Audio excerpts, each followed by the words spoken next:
নমস্কাৰ, স্বাগতম জনাইছোঁ আপোনালোকক মোৰ ইউটিউব চেনেল প্ৰিয়ংকা দেৱীৰ অন্য এটি ভিডিঅ'লৈ। আজি আলোচনা কৰিম তৃতীয় শ্ৰেণীৰ সমাজ বিজ্ঞানৰ আজৰি সময়ৰ আনন্দ নামৰ পাঠটিৰ দ্বিতীয় খণ্ডৰ প্ৰশ্ন উত্তৰসমূহ। পাঠটিৰ অনুশীলনী 1 নম্বৰত আছে ডাক টিকট কাক বোলে? ইয়াৰে উত্তৰ হ'ব চিঠি পত্ৰৰ খামটোত আঠা লগাই দিয়া বিখ্যাত ব্যক্তিৰ ছবি, জন্ম মৃত্যুৰ তাৰিখ থকা সৰু টুকুৰাটোকে ডাক টিকট বোলে। 2 নম্বৰতে আছে মুদ্ৰাৰ প্ৰধান কাম কি লিখা? ইয়াৰে উত্তৰ হ'ব মুদ্ৰাৰ প্ৰধান কাম হ'ল মুদ্ৰাৰ সহায়ত বয় বস্তু কিনা বেচা কৰা।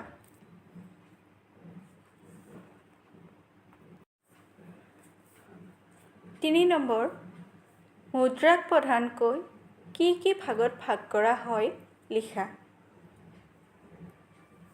ইয়াৰে উত্তৰ হ'ব মুদ্ৰাক প্ৰধানকৈ 2টা ভাগত ভাগ কৰা হয়। ক ধাতুৰে নিৰ্মিত মুদ্ৰা আৰু খ কাগজেৰে নিৰ্মিত মুদ্ৰা।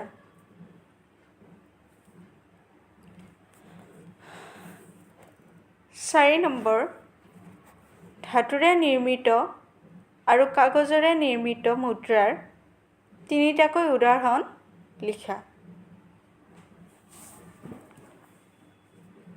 ইয়াৰে উত্তৰ হ'ব ধাতুৰে নিৰ্মিত মুদ্ৰাৰ 3টা উদাহৰণ হ'ল 1 টকা, 2 টকা, 5 টকা, 10 টকা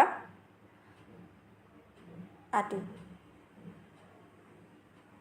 আৰু কাগজেৰে নিৰ্মিত মুদ্ৰাৰ 3টা উদাহৰণ হ'ল 10 টকা, 20 টকা, 50 টকা, 100 টকা আদি।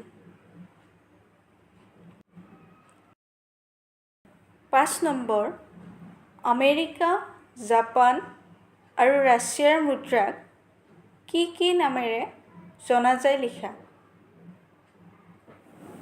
ইয়াৰে উত্তৰ হ'ব আমেৰিকাৰ মুদ্ৰাক ডলাৰ বোলে, জাপানৰ মুদ্ৰাক য়েন বোলে আৰু ৰাছিয়াৰ মুদ্ৰাক ৰুবল বোলে।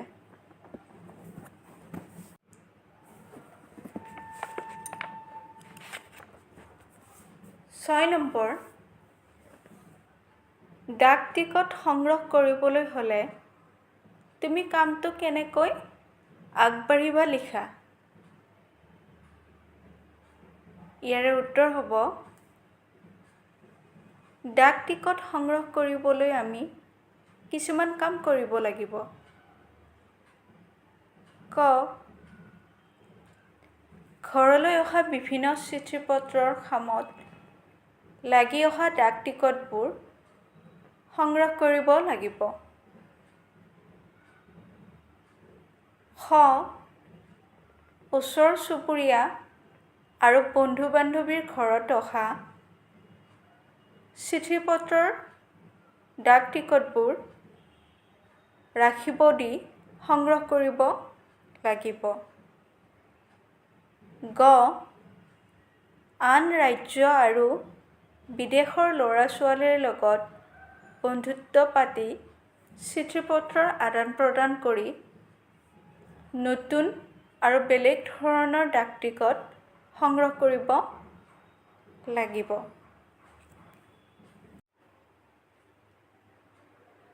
7 নম্বৰ ডাক টিকট সংগ্ৰহ কৰিলে তোমাৰ কি লাভ হ'ব পাৰে লিখা। ইয়াৰে উত্তৰ হ'ব ডাক টিকট সংগ্ৰহ কৰিলে আমাৰ বহুতো জ্ঞান লাভ হয়। ক ডাক টিকটবোৰত বিখ্যাত ব্যক্তিৰ ছবি, জন্ম মৃত্যুৰ তাৰিখ আদিৰ উল্লেখ থাকে। গতিকে ডাক টিকট সংগ্ৰহ কৰি বিখ্যাত ব্যক্তিৰ জন্ম মৃত্যুৰ তাৰিখ জানিব পাৰি।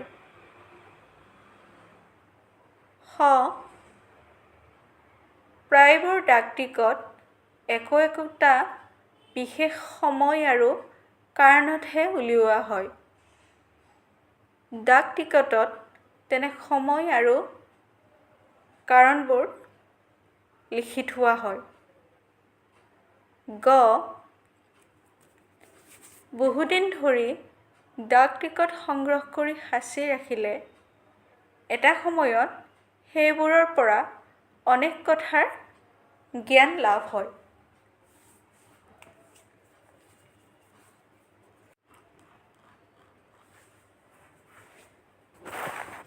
8 নম্বৰ, মুদ্ৰা সংগ্ৰহক আজৰি সময়ৰ কাম হিচাপে লোৱাৰ ফলত কি লাভ হ'ব পাৰে লিখা।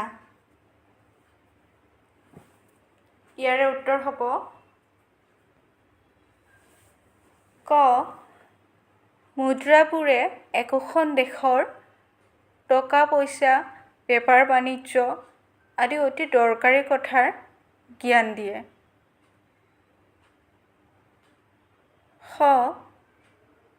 মুদ্ৰাবোৰত থকা চন, তাৰিখ আদিৰ দ্বাৰা দেশ এখনৰ বহু কথা জানিব পৰা যায়।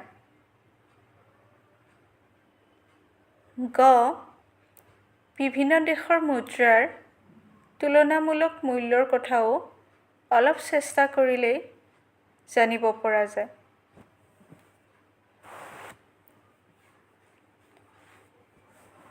9 নম্বৰ,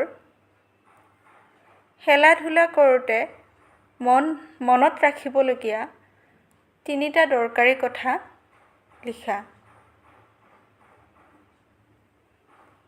ইয়াৰে উত্তৰ হ'ব খেলা-ধূলা কৰোঁতে মনত ৰাখিবলগীয়া দৰকাৰী কথাবোৰ হ'ল ক, কি খেল খেলিম আৰু খেলপথাৰ আছেনে নাই। মন আৰু শৰীৰ ভালে ৰাখিবলৈহে খেলা-ধূলা কৰা হয়। গতিকে লগৰীয়াসকলৰ সৈতে কাজিয়া পেচাল কৰিব নালাগিব। পঢ়া-শুনাৰ মাজত কোনখিনি সময় খেলা-ধূলাৰ বাবে উলিয়াব লাগে আৰু ৰুটিনত সন্নিৱিষ্ট কৰিব লাগে।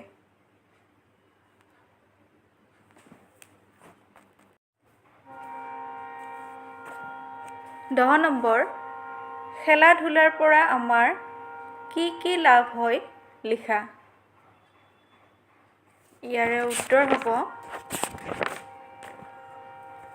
খেলা-ধূলা কৰিলে আমি বহু লাভৱান হ'ব পাৰোঁ।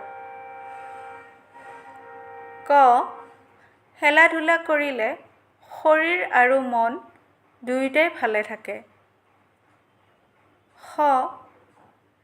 খেলা-ধূলাত বিশেষ ৰাপ আৰু দক্ষতা দেখুৱালে ভৱিষ্যতে খেলুৱৈ হ'ব পাৰে। খেলা-ধূলাই মানুহৰ মনত একতা আৰু মিলা-প্ৰীতিৰ সৃষ্টি কৰে।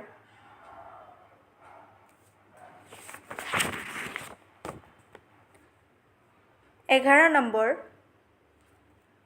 আমাৰ ৰাজ্য অসমৰ গাঁৱে ভূঞে প্ৰচলিত 6বিধ খেলৰ নাম লিখা।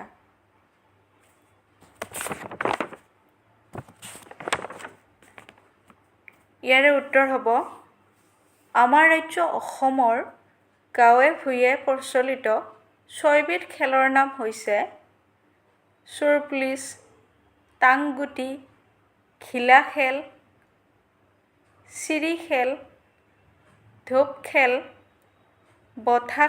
বঠা বল, সাঁতোৰ ইত্যাদি।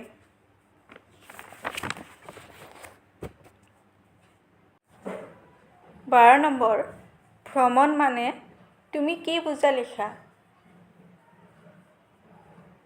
ইয়াৰে উত্তৰ হ'ব আজৰি সময়ত আন ঠাই চাবলৈ যোৱাটোৱে ভ্ৰমণ।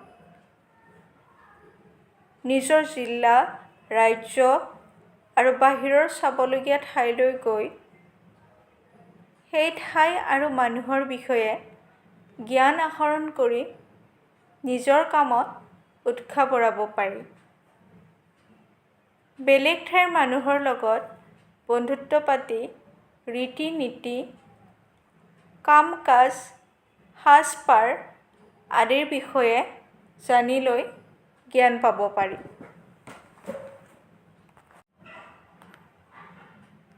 13 নম্বৰ, আজৰি সময়ৰ আনন্দ নামৰ পাঠটি পঢ়ি তোমাৰ কেনে লাগিল লিখা।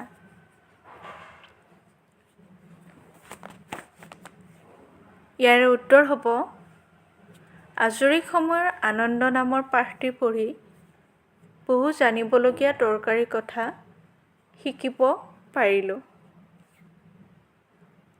ক.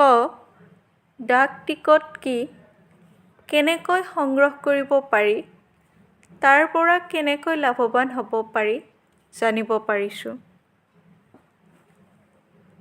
খ. মুদ্ৰা কি, মুদ্ৰাৰ ব্যৱহাৰ, বেলেগ বেলেগ দেশৰ মুদ্ৰাৰ বিষয়ে জানিব পাৰিছোঁ। গ. খেলা-ধূলা বিষয়ে, খেলা-ধূলাৰ পৰা হ'ব পৰা লাভৰ বিষয়ে জানিব পাৰিছোঁ। ঘ. ভ্ৰমণ কি, ভ্ৰমণৰ লাভালাভৰ বিষয়ে জানিব পাৰিছোঁ।